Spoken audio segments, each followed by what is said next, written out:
என்னுடைய நட்பு வட்டத்தில் உள்ள ஒருவர் பணியில் இருப்பவர்.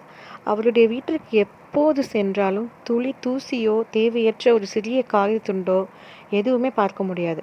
எ ஸ்பாட்லெஸ் வெல் மெயின்டைன்ட் ஹோம். ஒவ்வொரு முறையும் அவர் வீட்டுக்கு செல்லும்போது என்னால் வியக்காமல் இருக்க முடியாதுங்க.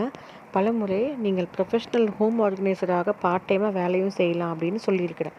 ஆனால் அவர் சிரித்துக்கொண்டே வேதனையான குரலில், அது ஒரு மனநோய் தான் தீபா அப்படின்னு சொன்னார். என்னால் கொஞ்ச நேரம் சோஃபாவில் உட்கார்ந்து ஓய்வெடுக்க முடியாது. ஒரு பாத்திரம் தானே இருக்குது, அப்புறம் கழுவிக்கலாம் அப்படின்னு கொஞ்ச நேரம் கூட கண்ணாயிட முடியாது. சரி, பிடிச்ச சீரியலில் கொஞ்ச நேரம் பார்க்கலாம்னா அது கூட என்னால் நினச்சி பார்க்க முடியாது அப்படின்னு சொன்னார். ஏன் அப்படின்னு கேட்டால், அவரது கணவர் வீட்டுக்குள் வந்தவுடன் யாராவது பேசி கொண்டிருந்தாலோ, குழந்தைகள் சிரித்து விளையாடி கொண்டிருந்தாலோ அல்லது தொலைக்காட்சி பார்த்து கொண்டிருந்தாலோ கூட கோபமாக திட்டத் தொடங்கி விடுவாராம். ஒரு நாள் 2 நாள் அல்ல, கிட்டத்தட்ட 20 வருடங்களாக தொடரும் குத்தல் பேச்சுகள். நின்றால் குத்தம், நடந்தால் குத்தம் என்ற நிலை.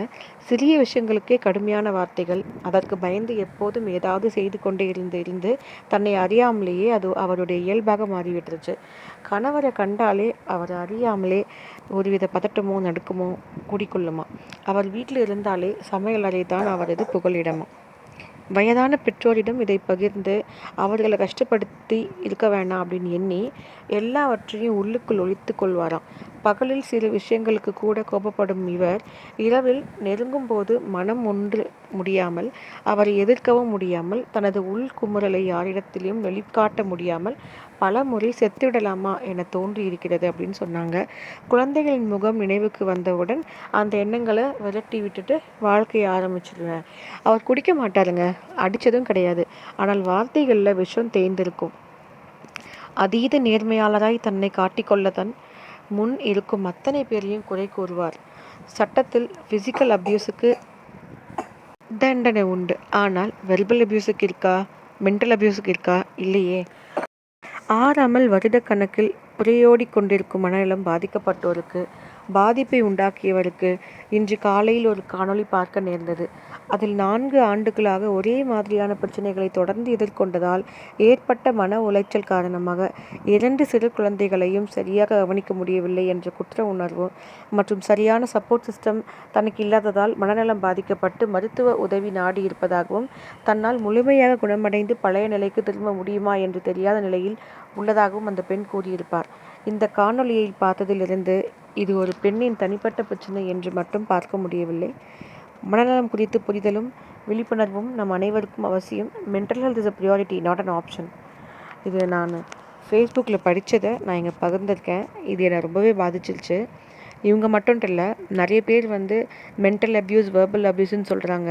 இதையும் சேர்த்து ஃபிசிக்கல் அப்யூஸும் சில பேர் இது பண்ணுறாங்க. அப்புறம் நான் இன்னொரு போஸ்ட்டும் இன்றைக்கி பார்த்தேங்க. அபர்ணா அப்படின்ற ஒரு பெண். அவங்க சோஷியல் மீடியாவில் ரொம்ப பாப்புலர். ஆல்சோ அவங்க ஒரு சீரியல் ஆக்ட்ரஸும் கூட. அவங்க ஹாப்பிலி டிவோர்ஸ்ட் அப்படின்னு சொல்லிட்டு ஒரு செய்தி போட்டிருப்பாங்க. அது போடுறதுக்கு முன்னாடி அவங்க கல்யாணம், சின்ன பொண்ணாக கல்யாணம் பண்ணி மடிசாரோடு அப்படி நிற்பாங்க. அதுக்கப்புறம் கை உடஞ்சி பெட்டில் ஹாஸ்பிட்டலில் அட்மிட் ஆகிருப்பாங்க. திரும்ப திரும்ப அவங்கள மாற்றிக்க முயற்சி பண்ணி சிரித்த மாதிரி ஒரு போஸ்ட் போட்டிருப்பாங்க. செகண்ட் போஸ்ட்டே பார்த்திங்கன்னா, ஹாஸ்பிட்டலில் அட்மிட் ஆகி கை கால் உடஞ்சோ, இல்லை கால் முறிஞ்சோ, தலையில் அடிபட்டோ, இல்லை பல்லெல்லாம் உதிரி போயோ மோசமான சுச்சுவேஷன்ஸ் இருக்கும். முடியெல்லாம் இல்லாமல் ஒரு பக்கம்லாம் பால்ட்னஸே ஆகிருக்கும் அவங்க அடி வாங்கினதெல்லாம். அதெல்லாம் தாண்டி நான் டைவர்ஸ் ஆகிட்டு இன்றைக்கி நான் ரொம்ப ஹாப்பியாக இருக்கேன்னு போட்டிருப்பாங்க. சிலர் டைவர்ஸ் பண்ணதுக்கப்புறம் நான் திரும்பவும் அவரை விரும்புகிறேன் அப்படின்னு சொல்லியும் போட்டிருப்பாங்க. உண்மையாகவே எனக்கு வாழ்க்கையில் நிதர்சனம் எதுனே புரியலைங்க. உண்மையாக அடி வாங்குறது கரெக்டானு எனக்கு தெரியல. அடி வாங்குறது மாதிரியும் வெர்பல் அப்யூஸும் கஷ்டம்தான், மென்டல் அப்யூஸும் கஷ்டம்தான். இப்போ இருக்கிற பெண்கள் எவ்வளோ பிரச்சனையை எதிர்கொள்ள வேண்டியதாக இருக்குது இல்லையா? அதை படித்து பார்த்துட்டு எனக்கு ரொம்ப மனசு நெருடலாக இருந்துச்சு. அதனால் ஒரு பதிவாக இடலாம்னு நினச்சேன். இதுக்காக எனக்கு எந்த மானிட்டைசேஷன் கமெண்ட்டு எதுவும் வேண்டாம். நான் ஜஸ்ட்டு என்னோடய கஷ்டம் இஷ்டத்தை சொல்லலான்றதுக்காக இந்த விலாகில் சொல்லியிருக்கேன். பிடிச்சிருந்தால் லைக் பண்ணுங்கள், இன்னொருத்தங்களுக்கு ஷேர் பண்ணுங்கள். அவங்களோட வழியை அவங்க சொல்கிறதுக்கு ஒரு ஊண்டுதலாக இருக்கும் அப்படின்னு நம்புகிறேன். தேங்க்ஸ் ஃபார் வாட்சிங் ஃப்ரெண்ட்ஸ். பாய்.